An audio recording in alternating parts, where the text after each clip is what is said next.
and then someone comes along and says, I believe you. Stick with me, and I'll protect you. I will make sure that this never happens again. But soon, they become overprotective. They stop you from living your life or from having any other friends. They throw you straight into deeper nightmares and claim they're doing it to protect you. You say, you know what, I think I'm good. I don't really need your help. But no matter how hard you try, they just won't let you go. That was my reality of complex PTSD. College was traumatic for me, and when I got out, my brain was determined that I was never going to end up there again. Anytime that something reminded me of college, an alarm went off in my head. For instance, my college had this orientation, canoeing, and camping trip that was an absolute nightmare. And after college, I became afraid of anyone who was more athletic or outdoorsy than me. Even if someone just said, I had fun on my camping trip this weekend, my chest would tighten and I couldn't breathe. And my mind started screaming, they're going to force you to camp with them. They won't take no for an answer. They will treat you like shit when you can't keep up with them. They're not safe. Don't trust them. I developed an extreme fear of trying anything new. You know, if you're taking your first improv class, you might be thinking, oh, what if I'm bad at improv? What if I mess up in front of everyone? Those are normal fears that we all have. But my mind flashed back to that canoe trip that said it was for beginners, but they expected you to be super strong and skilled.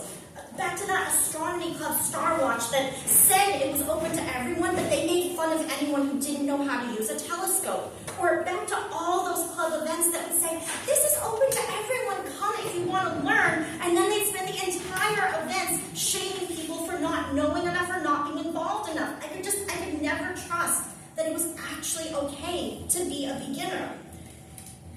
And how do I know that this is really just an improv class? I mean, how do I know that I won't be expected to skydive or do a polar plunge?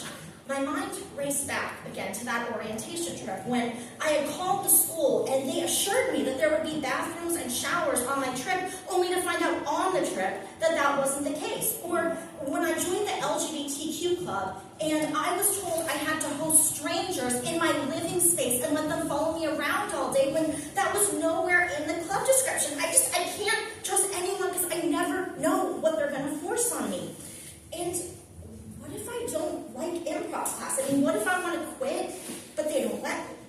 My mind flashed back to when my RA decided that the whole dorm had to be in his club and go to all his events whether we wanted to or not.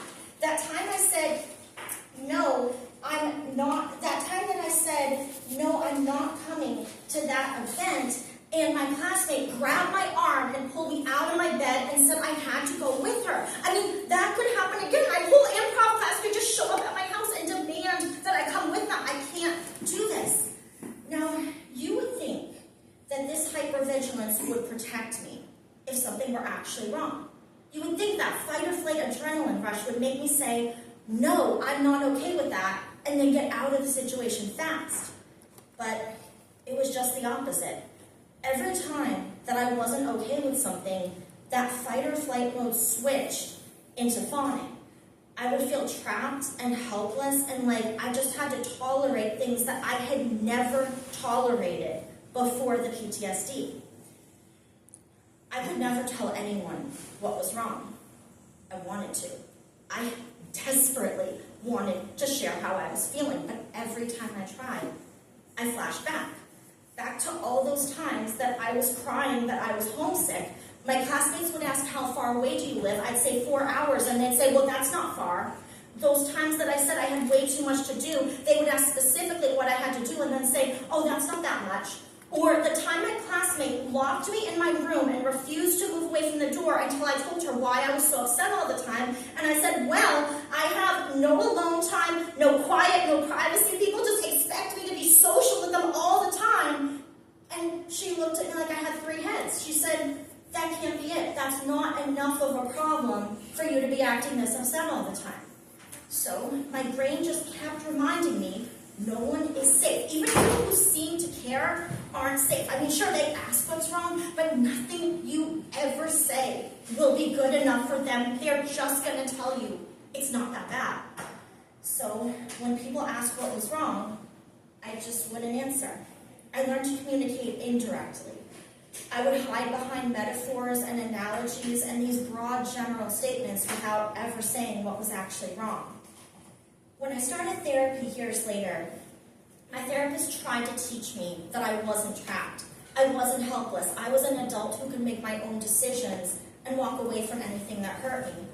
She tried to teach me that my college was just one tiny dot on the globe and the rest of the world just doesn't operate that way. I knew logically she was right, but on a gut level, it just wasn't sinking in. About a year into therapy, I had a first friend date with a friend I'll call Jackie. Now, Jackie is really kind, caring, supportive, and she is a superstar athlete who loves hiking and camping. And Jackie was telling me about this beautiful trip that she took up in the mountains, and I had this voice in my head screaming, ask if she's really sure her friends wanted to be there, ask if she tricked them into coming, ask if she treated them like shit when they couldn't keep up with her. And the logical part of my brain said, will you shut up? Just let me ask her normal questions and have a normal conversation like a normal person. After that friend date, I just went home and collapsed. Every conversation felt like this. What changed everything for me was EMDR therapy. In EMDR, we would establish the negative belief that my memories were causing, and then think of a positive belief that I wanted to have instead. I processed through my memories while meditating on the positive beliefs and using bilateral stimulation by tapping on the lap from side to side. My positive beliefs were that I could walk away from any situation that was hurting me, and it didn't mean that there was anything wrong with me. I can't quite explain all the science behind this, but the EMDR healed the connection between my mind and my body. I stopped going into fight or flight mode all the time, and on a gut level, the belief just finally sunk in. I shifted my focus towards making friends. I went to a speed friending event called Skip the Small Talk, where I shared personal stories with roughly 300 people over the course of 2 years. Almost everyone I spoke to was super caring and supportive. This acted as a sort of exposure therapy. I got used to people validating my experiences to the point that I could expect it. Sometime after those 300 conversations, I went hiking with someone I had just met. We were talking, we got on the subject of therapy, and I said to them, this is going to sound really silly, but a couple of years ago, I would have been scared to hang out with you just because you love to go camping. And they said to me, well, I hope you know I would never pressure you to do anything that you didn't want to do. And I said, I know that. I could tell from our first conversation that I could trust you. I have a really good instinct for that now. My intuition has been guiding me now. I can accurately tell when someone's not safe, but more importantly, I know when they are. When I still feel that spark of connection with another person, I trust my intuition and go for it. I trust a lot more people now. My friends, my mentors, and this community overall. Some people will tell you that no one owes you anything, no one's coming to save you, that you have to do all your healing work on your own. But I'll never believe that. My trauma came from constant invalidation from other people. And since I've been surrounded by people who believe me and who value who I am, that PTSD voice has finally faded. I think we can all be demon fighters. We all have the power to help each other shut down those inner voices. By believing each other's trauma, by listening, understanding, and validating, by encouraging and cheering each other on, by catching each other when we fall and helping each other up, and by treating each other the way we all deserved to be treated all along. Woo!